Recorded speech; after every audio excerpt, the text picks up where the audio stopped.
안녕하세요. 미래사회연구소 연구원님들, 저는 석석사입니다. 첫 번째 강의로는 디자인 프로세스에 대한 오버뷰를 보여드릴 강의를 가져왔어요. 제가 생각했을 때 디자인 방법론은 쓰일 곳이 정말 많아요. 근데 디자인 방법론을 디자인 학과에서 가르칠 때 기본이 되는 결과물은 어떤 물건을 하나 만드는 거예요. 프로덕트라고 하죠. 근데 그게 꼭 형체가 있는 물건, 의자나 책상 같은 게 아니더라도 우리가 쓰는 이 정책 제안서도 우리가 디자인하는 대상이 될 수 있다고 생각하거든요. 그래서 저희는 8주 동안 진행할 프로젝트를 하나의 디자인 프로젝트라고 생각하고 진행을 하시게 될 거예요. 근데 그런 디자인이라는 단어를 쓰기 위해서는 우리가 그게 뭔지, 디자인을 한다는 게 대체 뭘 의미하는 건지 이 단어에 대한 정의를 가지고 있어야겠죠? 그래서 이 강의를 가장 첫 번째 강의로 준비해 봤습니다. 지금 보고 계시는 건 구글에서 제공하는 엔그램 뷰어라는 서비스예요. 세상에서 출판된 책들 중에서 제가 여기 디자인이란 단어를 검색해 봤죠. 디자인이 사용된 횟수를 그래프로 보여준 거예요. 이게 1900년대부터 지금 2000년대까지 본 거죠. 디자인이라는 단어는 사용 빈도가 더 낮기는 하지만 1900년대에도 쓰이고 있었어요. 근데 이때 사람들이 디자인이라는 단어를 쓸 때 의미했던 거하고 지금 이 순간에 디자인이라는 단어의 의미가 같을까요? 절대 같을 수가 없죠. 그냥 짐작만 해봐도 현재 디자인이라고 하면은 어떤 사람들은, 저 같은 사람들은 보통 제품 디자인을 떠올려요. 근데 어떤 사람들은 건축 디자인을 떠올릴 수도 있죠. 근데 제품 디자인이랑 건축 디자인은 뭐가 그렇게 비슷해요? 하나도 안 비슷하죠. 근데 회로 쪽에서 하는 그 Electrical Engineering 쪽 하는 사람들은 회로에서도 디자인이라는 단어를 써요. 그거는 회로 서킷을 어떻게 배치할 거냐의 문제예요. 이게 단어의 뜻이 다 너무 다른데 우리가 요즘에 핫하다는 UI UX 디자인이라고 하는 거는 대체 무슨 뜻일까요? UI UX 디자인이라는 말을 안 들어본 사람은 없을 거예요. 근데 UI UX에서 유저와 인터랙션, 유저와 익스피리언스의 뜻을 정확히 아는 사람은 별로 없을 거라고 생각을 해요. 유저는 사용자겠죠? 이 물건이든 서비스든 내가 만드는 대상, 어떤 것을 사용하는 사용자가 유저예요. 그럼 인터랙션은 뭐예요? 인터랙션은 한국말로 상호작용이라고 하는데 인터랙션을 하기 위해서는 기본적으로 두 개가 필요하죠. 어떤 다른 거 사이에 일어나는 일을 인터랙션이라고 하잖아요. 그럼 보통 인터랙션이라고 하면 A는 유저, 사용자고 B는 물건이 돼요. 근데 물건이 아니라 보통 이제 프로덕트라고 하죠. 근데 회사에서 일해보신 분들 알겠지만은 그 회사에서 만드는 프로덕트는 유형의 물건일 수도 있고 무형의 서비스일 수도 있어요. 그리고 익스피리언스라는 개념이 등장을 해요. 익스피리언스는 경험이죠. 그러면 이거는 누구의 경험이겠어요? 사용자가 경험하는 걸 말하겠죠. 그러면 UI 디자인이라고 하면은 이 인터랙션을 디자인을 하겠다는 뜻이 되겠죠. 그리고 유저 익스피리언스 디자인이라고 하면은 사용자의 경험을 디자인을 하겠다는 뜻이에요. 근데 경험을 디자인을 한다는 게 무슨 뜻이에요? 무슨 뜻일까요? 그거를 이 강의를 듣고 나면 여러분들이 다 대답할 수 있게 되실 거예요. 그러면 이제 예시를 한번 봐봅시다. 이거는 자판기죠. 자판기에 기본적으로 이 안에 진열된 상품들이 있고 버튼이 있어요. 그래서 얘는 여기, 예를 들어서 얘는 여기, 얘는 여기 있는 제품에 매칭이 되죠. 그리고 공원에 어떤 아이가 버튼을 눌러가지고 과자를 뽑고 있어요. 그럼 여기서 유저 인터페이스는 뭐예요? 우리 눈에 보이는 이 모든 것들이 유저의 인터페이스가 될 수 있는 거예요. 왜냐면 여기 유저라는 A가 있죠? 잘 안 보이네. 여기 A라는 유저가 있어요. 그리고 여기 B라는 물건이 있어요. 이 사이에서 상호작용, 의사소통을 할 수 있는 그 맞닿은 면이 있을 거예요. 여기 face라고 하면 면이잖아요. 이 사이에 A랑 B랑 의사소통을 하는데 이 사이에 뭔가가 하나 있어요. 레이어가 하나 있어요. 이게 인터페이스예요. 그래서 이 유저하고 이 자판기 사이에 있는 인터페이스는 여기 유리창 너머에 디스플레이가 보이는 것도 인터페이스가 될 수 있고 이 버튼도 인터페이스가 될 수 있고 이 커다란 박스 형태의 이 전체 있잖아요. 이 커다란 박스 형태의 자판기조차도 인터페이스라고 볼 수 있는 거예요.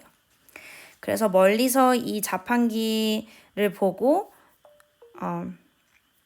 유리 안에 진연될 과자, 동전 칩구, 버튼 등이 이 유저 인터페이스라고 한다면은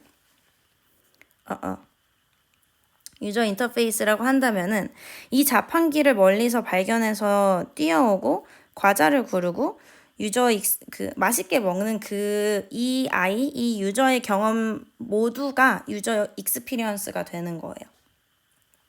그리고 여기서 이 화면에서 이 유저가 버튼을 누르고 있죠.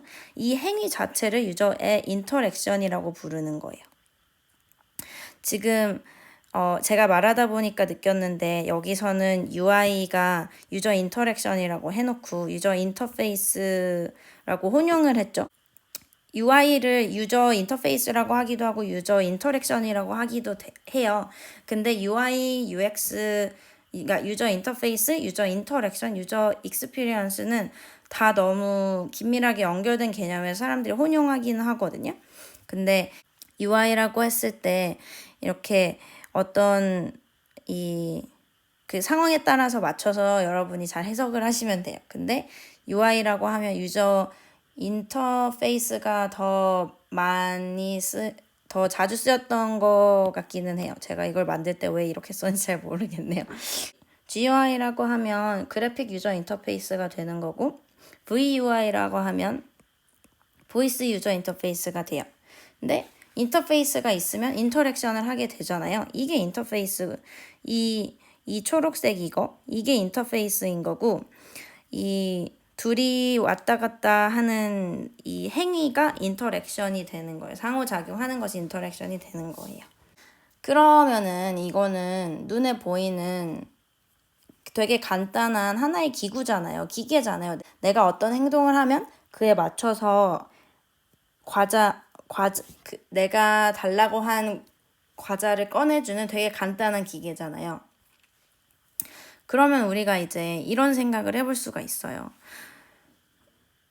아이폰 같이 복잡한 것들에서는 유저 인터페이스가 뭐고, 유저 인터랙션이 뭐고, 유저 익스피리언스가 뭐예요?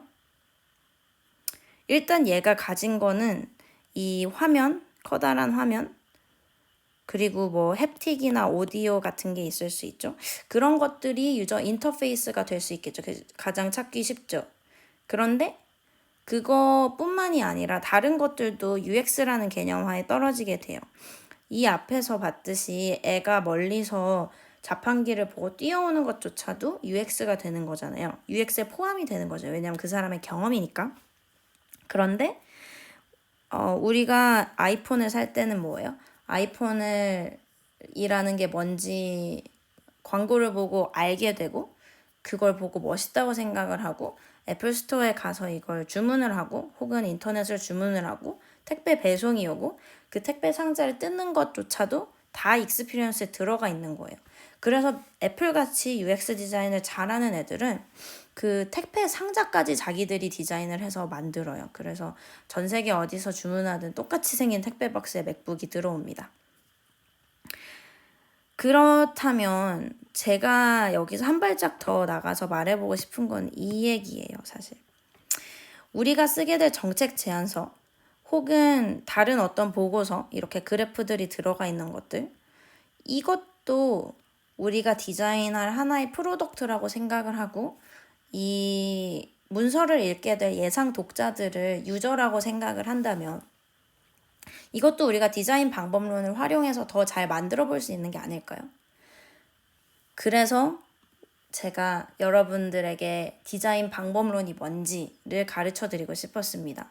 왜냐면 제가 생각하는 디자인 방법론은 그냥 하나의 방법론이 아니라 우리가 문제를 해결할 때 쓸 수 있는 어떤 철학 같은 거거든요.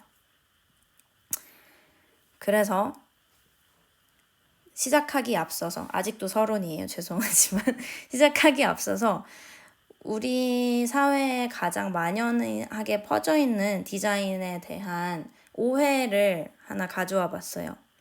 사람들은 보통 디자이너라고 하면 되게 멋있는 블랙 드레스 같은 걸 입고 있고 힙하게 뭐 이렇게 모자 같은 거 쓰고 이상한 주얼리 치렁치렁 하고 있고 자다가 일어나서 영감을 받아가지고 디자인을 할 거다라는 상상을 하고는 해요.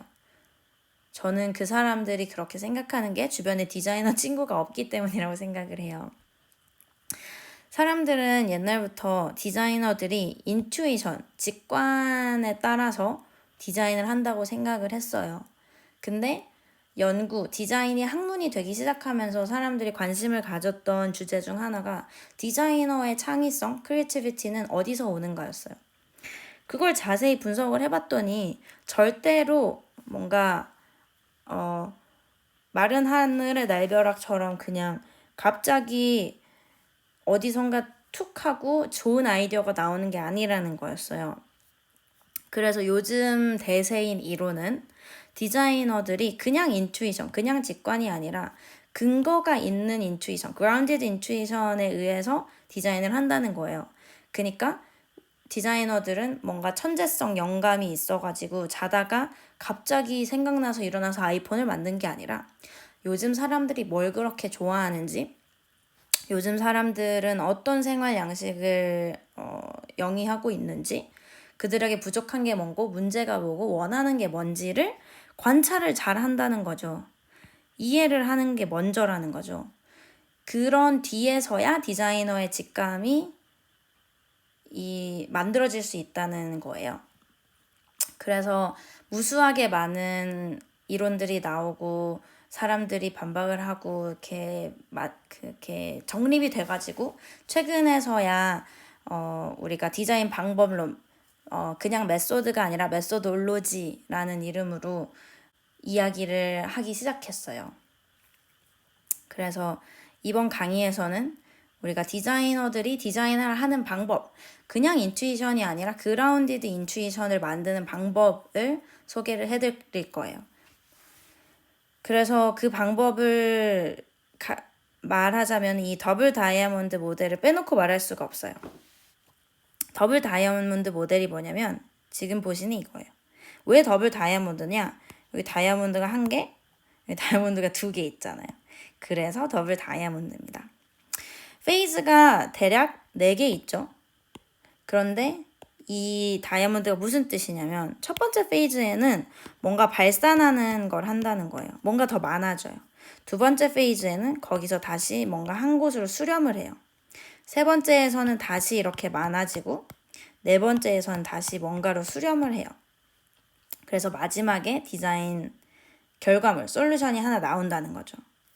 그래서 첫 번째 페이즈 1, 2, 3, 4를 누군가는 5개로 나누기도 하고 누군가는 뭐 6개로 나누기도 해요. 그리고 누군가는 이걸 디스커버라고 부르기도 하고 누군가는 뭐 다른 단어로 부르기도 해요. 하지만 대략적으로 이런 더블 다이아몬드 모델이 요즘 인정을 받는 추세예요. 그래서 가장 대표적이고 가장 심플하니까 가장 먼저 보여드렸습니다. 이걸 보면 처음에 문제가 하나 있죠. 그럼 문제를 인식을 해요. 디스커버가 뭐예요? Insight into the problem. 뭔지, 이 문제가, 이 프로블럼이 대체 뭔지 먼저 본다는 거죠. 그래서 문제를 막 보다 보면은 우리한테 정보가 많아져요. 우리가 예를 들어서 앞에 나왔던 자판기를 리디자인 한다고 해봐요. 그럼 자판기를 쓰는 사람들이 어떻게 쓰고 있는지 관찰을 할 수도 있고 그 사람들한테 불편한 점이 없는지 서베이를 할 수도 있죠. 그렇게 되면은 내가 뭔가 태클하고 싶은 디자인 프로블럼이 다양해져요.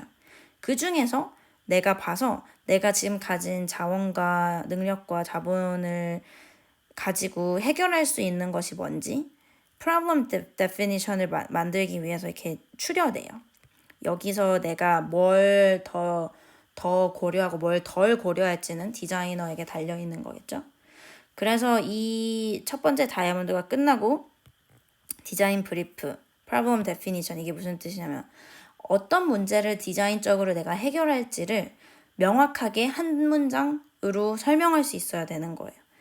그래서 이 포인트에 왔다 하면 이 뒤에는 이제 아이디에이션을 하는 거예요. 이 앞에는 완전 관찰하고 discover and define 관찰하고 내가 생각하는 곳이라면 이 뒷부분은 내가 직접 진짜로 솔루션을 여러 개 만들어보고 그 중에서 제일 베스트를 고르는 거예요. 그래서 develop은 보통 프로토타입을 A 했다가 B 했다가 C 만들었다가 A1 만들었다가 A2 만들었다가 다시 C1 만들고 C2 만들고 이거랑 합쳐가지고 AC1 만들고 뭐 이런 식으로 여러 개 시도를 해보는 거예요. 근데 그 중에서 어떠한 기준에 의해서 베스트 솔루션을 하나 뽑아가는 과정이 이제 딜리버고 그래서 마지막에 짠 하고 새로운 자판기가 만들어지는 거죠. 이 각각의 페이즈마다 디자이너들이 쓰는 핫한 메소드들이 있어요. 그러면은 우리는 그거를 다 배울 수는 없겠죠. 하지만 이렇게 오버뷰를 알고 있는 것만으로도 우리 생각의 틀에 전환이 생기니까 우리는 더 많고 다양한 걸 할 수 있을 거예요. 그래서 이번 강의에서는 간단하게 이 다이아몬드 안의 구조가 어떻게 생겼는지 정도만 한번 봐보도록 하겠습니다. 시작하기에 앞서서 책을 하나 추천을 드리자면 여기서 제가 설명드리는 방법은 이 책에 다 나와 있어요. 제가 생각했을 때 이 책이 디자인 방법론에 있어서는 정말 유일무이한 교과서예요. 이거는 근데 혼자서 이 책을 처음부터 끝까지 읽는다고 해서 디자인 방법론을 마스터할 수는 없어요. 왜 그러냐면 이거는 앞에 컨텐츠 목록 보면 아시겠지만 이거 다 이렇게 백과사전 같이 돼 있는 거예요. 그러니까 영어 사전 같아요. 우리가 모르는 단어가 있을 때 가서 찾아보는 거죠. 우리가 이 단어가 뭐지? 하고 찾아볼 수 있거나 아니면 내가 이걸 쓰는 방법을 대충 다 아는데 이 두 번째 페이즈 얘네는 이제 5개 페이즈로 나누는 거죠. 앞에 설명했던 거를. 5번째 페이즈에 해당하는 방법론이 뭐가 있었지? 라고 생각할 때 다시 찾아볼 수 있는 거죠. 그래서 공부를 한 사람이 쓸 수 있는 좋은 책이에요. 근데 여러분은 저랑 같이 공부를 할 거잖아요. 그러니까 혹시 더 자세히 알고 싶으신 분들은 이 책을 보면 됩니다. 앞에서 제가 말했던 거는 4개의 페이즈가 discover, define, develop, deliver라고 되어 있었죠. 근데 여기서 제가 설명드릴 거는 좀 또 비슷한 얘기인데 조금 다른 단어로 설명이 돼요. 첫 번째가 관찰, observation, 두 번째가 분석, analysis, 그 다음이 발상, ideation, 마지막이 제작, prototyping. 이것도 다 이렇게 다이아몬드 프로세스라고 할 수 있어요. 이렇게 다이아몬드 2개. 그러니까 다른 두 모델이라고 생각하지 마시고 어떤 사람은 저렇게 보고 어떤 사람은 이렇게 보는구나. 근데 대략 이러한 2개의 다이아몬드 모양의 프로세스, 그 큰 트렌드는 이어져 가는구나 생각을 해주세요. 우리가 이제부터 뭘 할 거냐면 이 각각의 페이즈마다 어떤 방법론들이 쓰이고 그것들의 장단점이 뭔지 볼 거예요. 근데 누누이 말씀드리지만 제가 다 설명해 드릴 수는 없어요. 제가 설명해 드린 거는 약간 바이어스 돼 있어요. 내가 좋아하는 방법론, 내가 생각했을 때 유익하다고 생각했던 것들, 그것도 가장 유익하다고 생각했던 것들만 몇 개 뽑아왔어요. 왜냐면 우린 시간이 한정되어 있고 배울 건 많으니까요. 먼저 관찰부터 시작을 해봅시다. 관찰은 뭘 하는 분야예요? 아까 처음에는 디스커버라고 했잖아요. 대체 문제가 뭔지, 내가 해결하고자 하는 혹은 해결하고 싶은 해결할 수 있는 문제가 뭔지 알아내는 게 observation인데요. 제가 원래 김석사였다 이름을 석석사로 바꿨어요. 그러니까 이거는 무시해 주시고 석석사의 페이보릿 중에 하나는 맥락적 연구라는 contextual inquiry 기법이에요. 이거는 기본적으로 인터뷰 방법론 중에 하나예요. 인터뷰는 뭐예요? 우리가 말로 누군가에게 물어보는 거죠.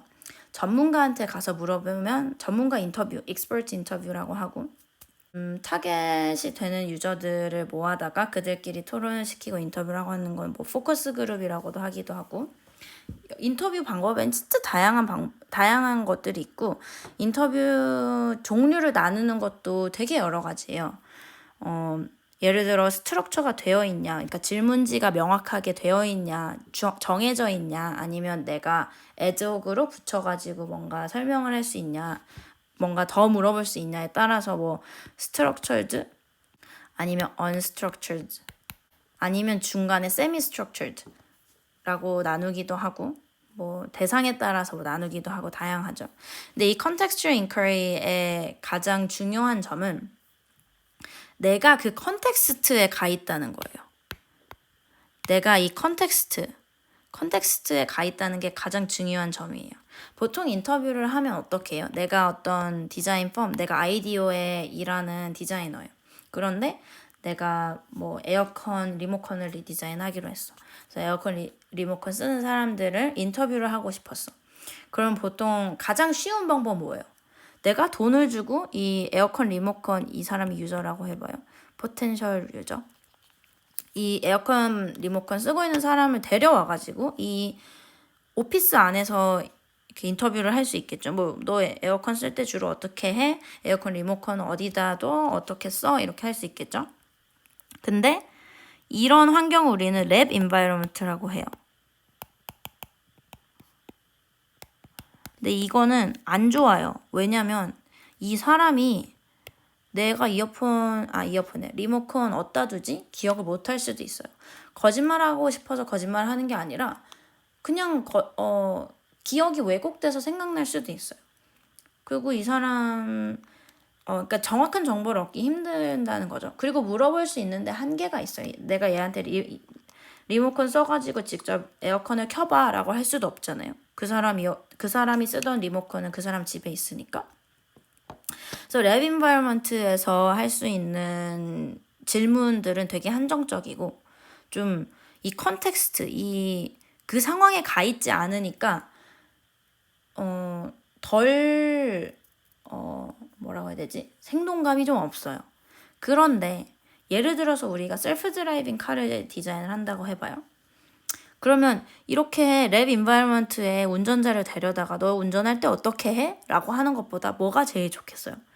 얘한테 그냥 운전을 시키고 내가 인터뷰하는 이 디자이너가 조수석에 앉아서 얘가 드라이브 하는 거 보는 거죠.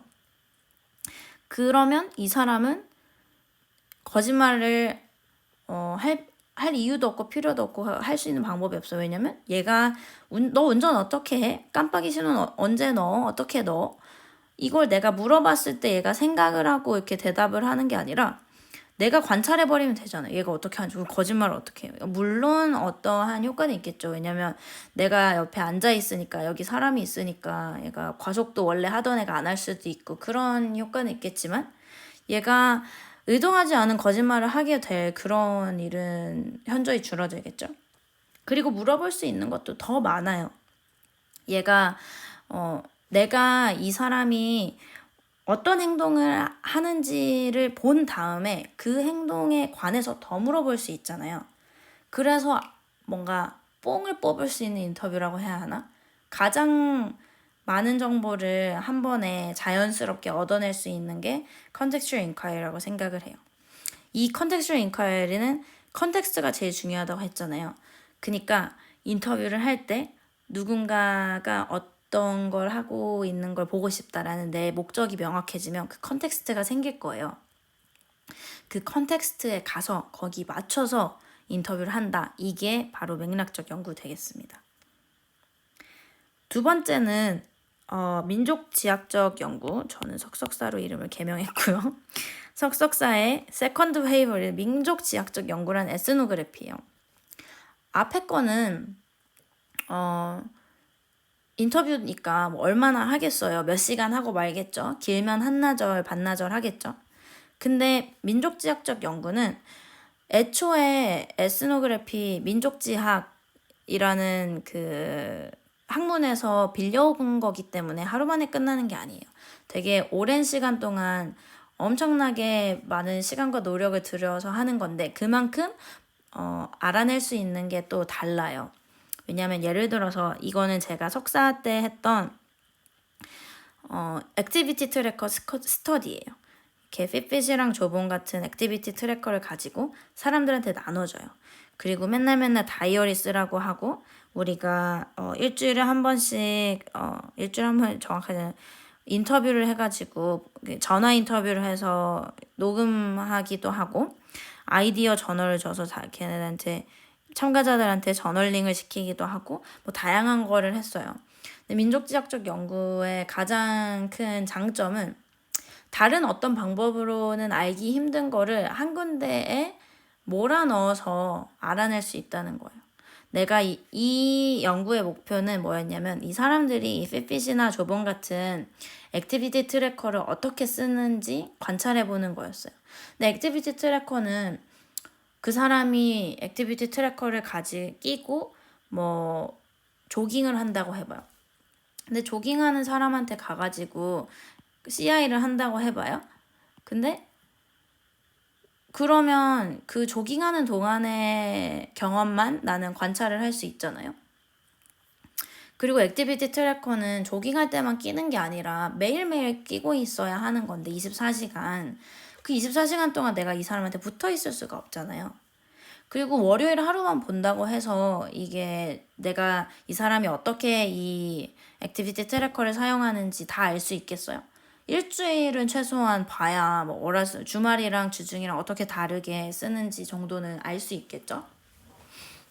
그래서 이런 에스노그래피라는 방법을 활용해서 이 사람들한테 뭔가 키트를 만들어서 주는 거예요. 이 다이어리도 있고 저널도 있고 이렇게 그 일주일짜리, 2주짜리 혹은 한 달짜리 프로그램에 참여를 시켜서 이 사람들한테 핏핏 조본 같은 걸 쓰게 하고 그날 이 다이어리에 내가 묻고 싶은 데일리 질문들이 들어있으면 그 사람들이 다이어리를 쓰면서 그 질문에 대답도 해주고 오늘 있었던 일들에 대해서 기록도 해주고 좋은 아이디어가 생기면 아이디어의 저널도 써주고 이렇게 그 사람들이에게서 내가 알고 싶은 것들을 이런 그냥 한 번의 인터뷰만으로는 알 수 없었던 것들을 알게 해주는 거죠. 근데 에스노그래피라고 해서 꼭 이렇게 보이스 레코딩 해가지고 인터뷰 해야 되고 뭐 다이어리 해야 되고 그런 건 절대 아니에요. 에스노그래피는 좀 디자인 경력이 좀 있는 사람이 할 수 있는 거기는 해요. 왜냐면은 이 에스노그래피 키트 자체를 내가 또 디자인을 하는 거거든요. 그래서 메타예요. 하지만 여기서 설명드리고 싶었던 거는 이렇게 에스노그래피가 원래 뭐였냐면 민족지향에서 나왔다고 했잖아요. 원래 어떤 우리가 모르는 민족이 있잖아요. 어떤 부족이 있잖아요. 거기에 이 뭐라고 하지? 인류학이나 뭐 그런 연구자가 이 외계인이죠. 이 사람한테 이방인이죠. 이 무리한테는. 이 연구자가 이 무리에 들어가서 이 부족 사람들은 어떤 생활 양식을 가지고 있고 어떻게 활동하고 어떤 소셜 노움을 이렇게 쉐어하는지 그런 것들을 관찰하기 위해서 썼던 게 에스노그래피였어요. 가서 매일매일의 일상을 이제 기록하고 저널링하고 그 사람들을 보고 인터뷰하고 그런 것 이제 뭐 다큐멘터리 같은 거 보면 그런 거 막 나오잖아요. 어디 아프리카의 오지에 있는 부족이 뭐 문명과 단절되어서 그들만의 이렇게 삶의 방식이 아직도 보존되어 있다 뭐 이런 거. 그거를 우리가 차용해서 디자인에 쓰는 거예요. 그러니까 이거는 이 핏핏이나 조본을 쓰는 이 포텐셜 유저들 있잖아요. 이 사람들을 아예 우리가 모르는 이방인이라고 가정을 하고 이 사람들을 어떻게 이 제품들을 쓰는지 관찰해 보겠다 하는 마음가짐인 거죠. 그래서 제가 이제까지 써본 방법론들 중에서는 이 두 가지가 가장 페이보릿이었습니다. 그렇다면 우리가 이 관찰 페이즈에서 할 수 있는 해야 하는 가장 얼티밋한 골, 가장 궁극적인 목표가 뭐예요? 그걸 설명하기 위해서 제가 이 밀크쉐이크를 가져왔습니다. 결론부터 말씀드리자면 우리는 여기서 왜에 대한 대답을 찾으려고 하는 거예요. 그러니까 우리가 사람들이 이걸 왜 이렇게 쓰는지, 저걸 왜 저렇게 쓰는지 알아야만 그걸 개선하고 또 새로운 제품을 만들 수 있는 거잖아요. 그래서 그래서 그 가장 중요한 마인드셋 중에 하나가 이 밀크쉐이크 이그젬플로 설명이 될 것 같아요. 그래서 이 밀크쉐이크를 가져봤는데 이거는 진짜인지 가짜인지 모르겠지만 디자이너들 사이에서 유명한 일화가 있어요. 맥도날드에서 밀크쉐이크 판매량을 봤는데 아침에는 엄청 잘 팔리는 거예요. 밤에는 별로 안 팔려요. 근데 아침에 미친 듯이 많이 팔리는 거예요. 그래서 마케팅 사람들이 이렇게 서베이를 진행을 했어요. 1번, 나는 덜 걸쭉한 거를 좋아한다. 나는 더 걸쭉한 거를 좋아한다. 리커트 스케일로 1점부터 7점 선택하세요. 2번, 나는 더 차가웠으면 좋겠다. 덜 차가웠으면 좋겠다.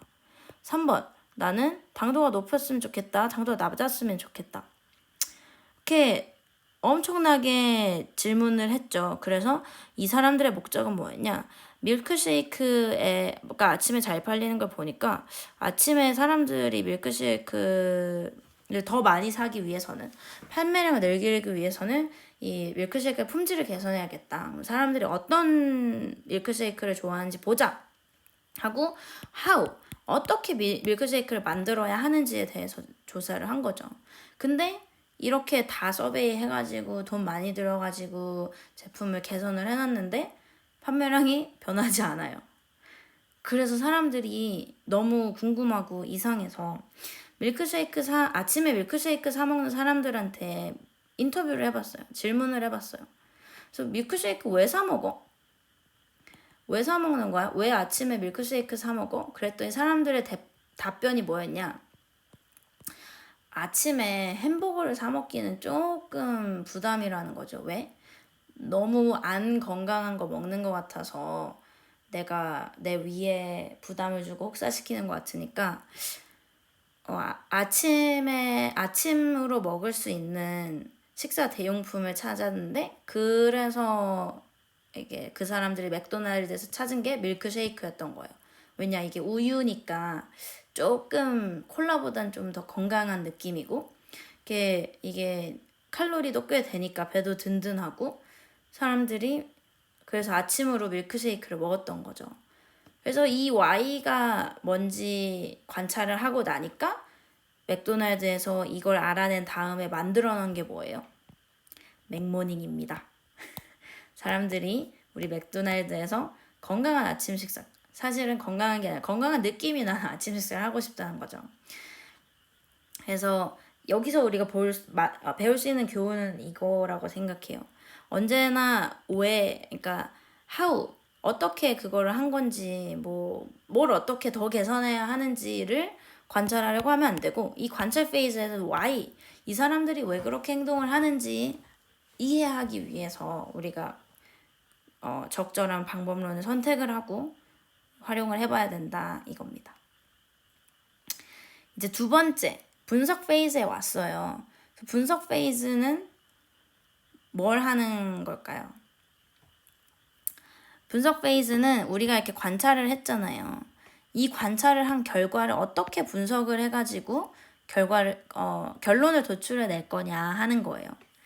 앞에서 밀크쉐이크 말했을 때 이렇게 왜라고 질문을 했을 때 사람들이 답변을 나는 밀크쉐이크가 더 건강한 느낌이라서 그걸 먹고 싶었어 라고 순순히 말해줬을까요? 절대 아니죠. 그 사람들이 엄청나게 많은 다양한 방법론들을 활용해서 뭐 인터뷰를 했을 거고, 인터뷰를 했으면 이렇게 녹음 파일이 있겠죠. 그거를 뭐 트랜스크립션을 했을 거고, 그 받아쓰기를 했을 거고, 그럼 이렇게 줄글이 됐겠죠. 그러고 나서 이것들을 어떻게 분석을 해가지고 뭔가 인사이트를 얻었을 거 아니에요. 그래서 이 분석하는 방법이 또 따로 있어요. 그냥 보고 분석이 되는 게 아니에요. 그래서 그 방법론들 중에서 가장 유명한 걸 저희가 가르쳐 드리려고 가져왔습니다.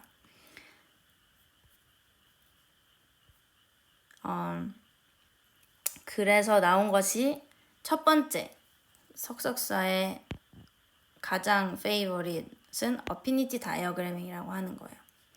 어피니티의 뜻이 뭐냐 하면 비슷함, 가까움 이런 뜻이에요. 그래서 이거는 어떤 거냐면 예를 들어서 설명드릴게요. 우리가 인터뷰를 했다고 해봐요. 그러면은 우리가 녹음을 하고 녹음 파일을 받아쓰기를 하고 그 받아쓰기한 코트들을 의미 단위에 따라서 나누겠죠. 이 사람이 밀크쉐이크, 자기는 우유, 아침에 우유 먹는 걸 좋아한다고 했다. 또 이 사람이 자기는 아침에 너무 차가운 걸 먹는 건 싫어서 한 10분 정도 녹였다가 먹는다고 했다. 뭐 이런 의미 단위의 정보들이 수집이 될 거 아니에요. 그럼 그것들을 포스트잇에 써놓는 거예요. 그래서 벽에 붙여요. 뭐부터 붙이냐? 내가 처음에 짚는 것부터 붙이는 거죠. 처음에는 뭐 이런 얘기를 했다. 저런 얘기를 했다. 저런 얘기를 했다. 뭐 이렇게 다 띄엄띄엄 있겠죠. 근데 가다 보면 어떤 다른 사람이 비슷한 얘기를 또 해요. 그러면 이 얘기는 이거랑 좀 비슷한 것 같은데 여기 놔요. 이 얘기가 또 나오네. 이거 완전 똑같은 얘기네. 이렇게 놔요. 근데 또 뭐 말하다 보면은 얘가 여기 있었던 애가 사실은 얘랑 비슷한 얘기인 것 같다는 생각이 들어요. 그럼 이렇게 옮기기도 해요. 근데 또 나중에는 얘기하다 보니까 이게 사실 같은 게 아니었어. 얘는 사실 얘랑 같은 거였어. 이렇게 옮기기도 해요. 그렇게 해서 마지막에 우리가 어피니티 다이어그램을 끝내면은 이런 포스트잇들이 한 몇 그룹으로 정리가 돼 있는 거죠. 5그룹이 나와 있고 이 5그룹마다 하고자 하는 말, 전달하고자 하는 메시지가 명확하게 보이는 거죠. 아까는 파편화돼 있었다면은 사람들은 여기서는 아침에는 건강한 걸 더 먹고 싶다 라는 주제로 얘기를 한 게 있을 거고 이 포스트잇 하나하나들이 증언이 되는 거죠. 또 여기에는 햄버거는 좀 너무 헤비하다 라는 얘기가 있을 수 있고 여기에는 우유는 건강한 느낌이다 라는 얘기가 있을 수 있고 이런 것들 다 종합해서 낸 결론이 사람들은 아침에 건강한 걸 먹고 싶어 하고 그래서 밀크쉐이크를 먹었구나 라는 결론을 도출할 수 있겠죠. 이게 첫 번째 방법입니다. 어피니티 다이어그램은 비단 인터뷰 결과를 분석할 때만 쓸 수 있는 건 아니에요. 언제 어디서든 다 쓸 수 있어요. 근데 가장 제가 이 어피니티 다이어그램을 썼었던 가장 흔한 예시는 인터뷰 결과를 정리하는 거였고 또 두 번째로는 아이디에이션을 할 때 비슷한 아이디어들끼리 이렇게 분석, 이 관찰 다음에 나오는 분석 쪽은 아니겠지만 비슷한 아이디어들끼리 모아놓고 그것들을 더 발전시킬 때 이런 방법을 쓰기도 했었어요. 그래서 이것이 어피니티 다이어그래밍이었고요. 이건 되게 어디에나 쓸 수 있는 되게 유용한 강력한 툴이죠. 두 번째로는 사용자 여정 지도라는 거예요. 커스터머 저니 맵이라는 거예요. 이건 뭐냐면은 이 X축이 시간이에요. 그리고 이 세로에는 뭐 다양한 서비스 컴포넌트들이 있어요. 커스터머 저니 맵은 보통 물건보다는 서비스를 디자인을 할 때 쓰는 건데 예를 들면은 어떤 서비스냐면 병원도 이제 이렇게 건물이 있으면 내가 들어가서 여기 접수하고 여기 4층에 있는 가서 대기하고 여기서 진료받고 뭐 2층에 가서 수납하고 뭐 약국 가가지고 뭐 하고 나오죠. 그것도 하나의 서비스로 볼 수 있겠죠. 그래서 병원 디자인을 할 때 그렇게 쓰고 뭐 박물관 박물관에 사람이 와가지고 이렇게 본 다음에 이렇게 나가고, 여기서는 뭐 카페도 있고 여기 북스토어도 있고 뭐 이러겠죠? 이런 거를 할 때 제가 방금 설명드린 전이는 커스터머의 전이었죠. 근데 백엔드에서는 얼마나 많은 다른 일들이 일어나고 있겠어요. 그것까지 디자인을 해야 우리는 이 병원이나 박물관 이런 서비스를 만들 수 있는 거잖아요.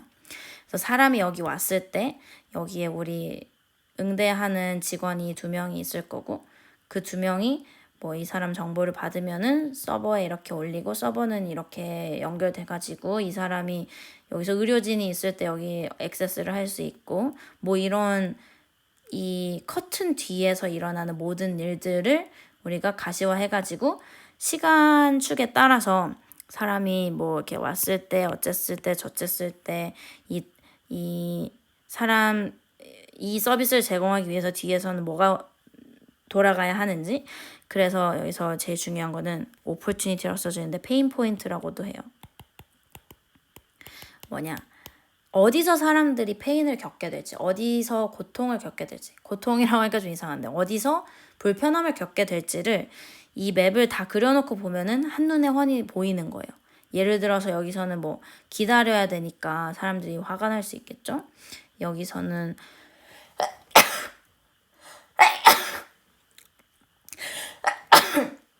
죄송합니다. 여기서는 뭐 4층에 올라가야 되는데 엘리베이터 고장났어, 뭐 이런 게 들어갈 수도 있고, 그거는 예외 상황이니까 빼자면 뭐 4층에 올라갈 때 병원이니까 휠체어 환자들이 많이 올 수 있는데 엘리베이터가 없어, 뭐 그런 것도 페인 포인트로 볼 수 있겠죠. 뭐 전화로 여기서 예약을 잡을 수도 있는데 전화가 뭐 밀릴 수도 있고, 뭐 이런저런 것들이 어떤 시간대에서 어떠한 터치 포인트에서 어떠한 포인트 페인 포인트가 생기는가라고 정리가 될 수 있습니다. 방금 제가 새로운 단어를 하나 더 얘기했는데 터치 포인트라는 건데요. 터치 포인트는 뭐냐면 여기 병원이 이렇게 있다고 해봐요. 그럼 여기 유저가 있어요. 유저가 처음에는 들어왔어. 진료받고 나가. 여기 내가 잘 건강하게 살아. 그러다 아파서 다시 와. 그러다 다시 가. 이것들이 터치 포인트예요. 내 서비스하고 이 유저하고 맞닿는 그 순간들을 터치 포인트라고 해요. 그래서 여기서 만약에 여기 나가 있다가 전화를 했어. 그것도 터치 포인트죠. 내 서비스하고 맞닿았으니까. 어쨌든 사용자 여정 지도는 이렇게 복잡한 서비스를 구조적으로 볼 수 있는 눈을 주는 거고요. 그에 따라서 이제 이 사람들의 이 오퍼추니티, 사람들의 페인 포인트, 터치 포인트들을 우리가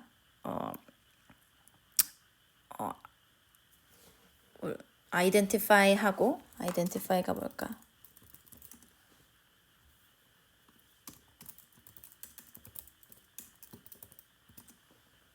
식별하고, 우리가 이 페인 포인트와 터치 포인트들을 식별을 하고 그에 따라서 더 체계적으로 생각을 할 수 있겠죠. 그게 바로 사용자 여정 지도였습니다. 그래서 제가 여러분들에게 추천해 드리는 다음으로는 우리가 아이디에이션에 갈 건데요. 이 발상은 딱 하나 알려드릴 게 있어요. 뭐냐? 질보다 양. 여러 개 하면은 그 중에 좋은 게 나올 확률이 더 생겨요. 더 높아져요. 그래서 아이디에이션을 할 때는 내가 좋은 아이디어 하나를 내야겠다 하고 하나에만 매달려 있는 게 아니라 나는 그럭저럭한 아이디어를 100개를 만들어 보겠다. 그럼 그 100개 중에서 적어도 1개는 쓸모 있는 게 나오겠지 하고 거의 자포자기한 심정으로 100개를 만들다 보면 진짜 좋은 게 하나 나옵니다. 저 발상을 하는 과정에 대해서 그러니까 더 가까이서 지켜볼 수 있는 방법은 이 아이디어에서 한 비디오를 보고 오는 건데요. 이것은 여러분들이 직접 링크를 클릭해서 보고 오실 수 있도록 유튜브에 링크를 달아놓겠습니다. 네. 보면은 9분 40초, 이거 다 보면 정말 좋은데 한 9분 40초 정도부터 보면은 그 사람들이 아이디에이션을 하고 프로토타이핑 하고 하는 방법들을 보실 수 있을 거예요. 그래서 다시 한번 말씀드리지만 브레인스토밍 해서 아이디에이션 할 때는 질보다 양이다. 이것만 제가 말씀드리고 싶습니다. 그래서 브레인스토밍을 해가지고 제작하고 발상을 할 때는 어떻게 되느냐. 아까 이 다이아몬드가 이렇게 된다고 말씀드렸죠. 그래서 아이디에이션 할 때는 질보다 양이라서 여기에 100개의 아이디어들이 생겼을 거예요. 그럼 프로토타이핑 할 때는 어떻게 하냐. 이 중에서 좋은 걸 골라서 이거를 더 발전시켜서 마지막에 하나의 솔루션을 만드는 거예요. 보통 이거를 할 때 우리가 무슨 단어를 많이 쓰냐면 iterative, 반복적으로 프로토타이핑을 한다. iterative 프로토타이핑이라고 해요. 왜냐? 프로토타이핑 여기서 이제 제일 좋은 아이디어 하나를 골라가지고 프로토타이핑 1번을 만들어요. 그랬더니 또 그걸로 사람들한테 써보라고 했더니 무슨 문제가 생겼어요. 그래서 2번을 만들어요. 또 써보라고 했더니 뭐가 좀 문제가 생겨서 3번을 만들어요. 이렇게 해서 계속 다시 해서 더 안 고쳐도 될 때까지 하는 게 프로토타이핑입니다. 이렇게 하기 위해서는 로우 피델리티 프로토타이핑, 그러니까 낮은 퀄리티로 빠르게 많이 만드는 게 또 필요해요. 여기서도 질보다 양이죠. 인생은 질보다 양입니다. 소고기도 질보다 양이고. 그래서 1번 프로토타이핑, 2번 프로토타이핑 이렇게 만들어서 마지막 예를 들어서 내가 50번째에 멈췄다고 해봐요.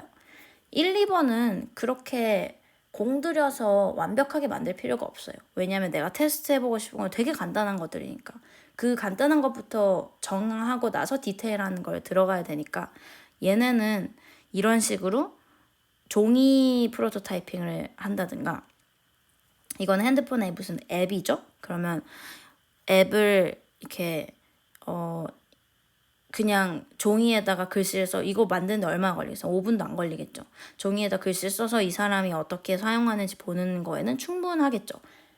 왜냐면 근데 내가 그 프로토타이핑 툴을 써가지고 막 일러를 켜가지고 열심히 이 인터페이스를 디자인을 해가지고 사람들한테 보여줬어요. 그러면 똑같이 고칠 거는 보여지겠죠. 근데 그럼 시간이 많이 들잖아요. 그래서 이렇게 간단하게 해서 우리가 로우 피델리티 아니면은 퀵 앤 더티 라고 합니다. 왜냐면 빠르고 더러워서. 이것도 페이퍼 프로토타이핑 예시 중에 하나예요. 이제 드라이브 하는 운전자를 위한 뭔가 내비게이션 시스템 이런 걸 만들고 있는 것 같죠? 그러면은 이렇게 종이로 이렇게 그려놓고 하면 쉽잖아요. 보통 이런 거 할 때 요즘에는 무슨 앞에 자동차 운전하는 게임 켜놓고 여기 진짜 그 핸들 주고 한다던데, 이게 종이로만 해도 내가 원하는 초기에 필요한 그런 테스트는 해볼 수 있는 거죠. 이게 뭐 진짜 간단하게 예를 들어서 전원 버튼이 왼쪽에 있어야 되는지 오른쪽에 있어야 되는지, 와이어프레임의 플로우가 어떻게 돼야 되는지, 이 화면 다음에 저 화면이 와야 되는지 다음 화면이 와야 되는지 이런 거를 관찰을 하는 거죠. 그래서 이거를 할 때 이렇게 중요한 건 관찰을 잘 해야 돼요. 그래서 이 사람이 어떻게 이 유저가 어떻게 행동하는지 내가 잘 보고 이렇게 메모를 해둔다거나 아니면 이렇게 비디오를 촬영을 해가지고 아예 나중에 다시 돌려볼 수 있게 한다거나. 사람 디자이너가 선택하기 나름인데 어쨌든 결론은 이걸 기록을 잘 해놔야 된다는 거죠. 이거는 뭐예요? 이게 마지막으로 만든 결과물이에요. 근데 이걸 만들기 위해서 손으로 그립이 얼마나 편한지, 편한 그립 모양을 만들기 위해서, 이 작업을 위한 편한 그립 모양을 만들기 위해서 이 사람이 처음에 만들었던 프로토타입이 이거라는 거예요. 얼마나 못생겼고 이거 만드는데 얼마나 걸렸어? 한 2분? 그쵸? 빨래 집게 했다가 뭐 이렇게 이것도 심지어 테이프로 붙여놨어요. 이런 거를 퀵앤 더티 프로토타입이라고 하고, 우리는 이거를 좀 더 잘할 줄 알아야 돼요. 완벽주의를 내려놓고 이거를 말하자면 100개 만들다 보면은 이게 나오는 거죠. 이걸로 이 사람이 테스트하고자 했던 건 뭐예요? 진짜 딱 그립 하나죠. 그래서 이거의 크기가 어느 정도 돼야 이 그립, 이 정도 되는 자연스러운 그립이 나오는가를 체크해보고 싶었던 거죠. 그렇게 우리 4가지 프로세스에 대해서 적당히 오버뷰를 한번 봐봤습니다. 근데 제가 설명드린 거는 정말 몇 개 안 되는 방법이고, 보라색 책, 제가 추천드렸던 책을 보시면은 엄청나게 많아요. 방법론들이. 그 중에서 무엇을 어떻게 선택할 것인가는 디자이너의 몫이에요. 그래서 여러분들이 해야 하는 결정은 결국 뭐냐면, 어떤 문제인지에 따라서 어떤 방법을 선택할 것인지가 그 디자이너의 능력인 거예요. 좋은 디자이너는 어떤 문제를 해결할 때 어떤 방법을 써서 해결할지를 잘 선택하는 디자이너예요. 저는 그거를 그 사람이 디자인 방법론을 잘 다뤄서 디자인 하는 방법을 디자인한다고 생각을 해요. 좋은 디자이너는 디자인하는 방법을 잘 디자인한다는 거죠. 그래서 어떤 방법을 선택할 것인지에 대해서도 또 저는 이론충이니까 이론을 안 볼 수가 없어요. 어떤 사람이 정리해 놓은 건데 어떤 사람은 여기 있고요. 이 사람이 봤을 때 어떤 사람들이 말하는 거는 맨 위에 있는 피상적인 표면적인 거예요. 그 사람들이 생각하는 거, 그리고 이 사람들이 하는 거, 사용하는 거, 그러니까 행동으로 보여주는 거죠. 이건 말로 보여주는 거죠. 그리고 또 아는 거, 느끼는 거, 심지어 꿈꾸는 거는 더 딥 다운에 있다는 거예요. 표면에서 우리가 사람들이 표면에 있는 이 말 혹은 행동 같은 거는 우리가 상대적으로 더 알기 쉽겠죠. 근데 얘네들은 진짜 알기 어려운 거예요. 어떤 테크닉을 쓰면 이런 걸 알 수 있겠어? 인터뷰하면은 이 사람이 말하는 거니까 너 어떻게 생각해? 하면 이렇게 생각한다고 말을 하겠죠. 그런 거는 이제 되게 표면적인 걸 우리가 알아낸 거예요. 근데 우리가 그 사람들이 뭘 하는지 행동을 관찰을 한다고 해봐요. 따라다니면서 관찰하고 우리가 contextual inquiry, 우리 맥락적 연구 배웠던 거 그거를 할 때 가서 그 사람이 이 기계를 어떻게 조작하는지 관찰을 해요. 그거는 뭐 그 사람들이 의도하든 의도하지 않았든 거짓말 하기가 더 힘들겠죠. 그래서 그 사람들이 행동하는 건 observation으로 볼 수 있는 거예요. 이거는 우리가 배우진 않았지만 generative session이라고 하는 거는 예를 들면 약간의 워크숍 같은 거예요. 이 사람들을 데려다가 디자이너랑 같이 팀을 만들어줘가지고 너가 원하는 게 뭐야? 너가 생각하는 거 같이 디자인해보자. 그래서 디자이너의 능력을 조금 이렇게 어시스트를 받아가지고 같이 뭔가 만들어보는 세션을 말하거든요. 그런 걸 하면서 우리는 뭐를 알 수 있냐? 이 사람이 아는 거, 느끼는 거, 꿈꾸는 게 뭔지 더 알아내기 쉬워진다는 거죠. 그래서 이런 방법들을 통해서 우리가 알아내는 거는 되게 이 인터뷰를 해가지고는 되게 explicit한, 되게 표면적이고 되게 알기 쉬운 정보를 알 수 있어요. 그래서 observation을 하면 observable 보여지는 걸 알 수 있고 이 아래가 중요한 거죠.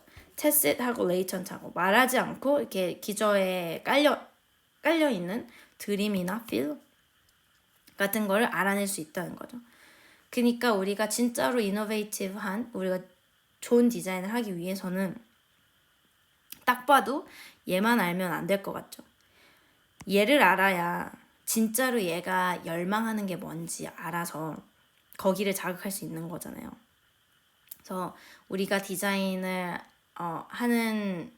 우리가 디자인할 대상, 우리가 만들 거, 그게 그냥 지우개 하나인지 아니면은 어떠한 시스템인지 아니면 뭐 정책인지에 따라서 우리가 여기까지만 알까? 아니 여기까지 다 알까? 여기까지 가볼까?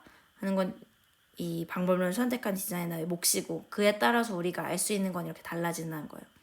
물론 이 프레임워크가 모든 거에 다 형통되는 건 아니에요. 하지만 이런 걸 알고 있으면 대부분에는 이제 이렇게 끼워 맞출 수 있는 틀이 되는 거니까. 그런 걸 알고 있으면 우리가 뭔가 문제를 해결할 때 계속 인터뷰만 하진 않겠죠. 적절하게 우리가 observation도 섞어보고 이번 8주 동안에 배우지는 않을 거지만 제너레이티브 세션 같은 방법을 써볼 수도 있는 거고, 우리는 우리는 원하는 것을 해결하기 위해서 적절한 방법을 적절한 시간과 자원 내에서 해결하는 거, 그게 목표라는 겁니다.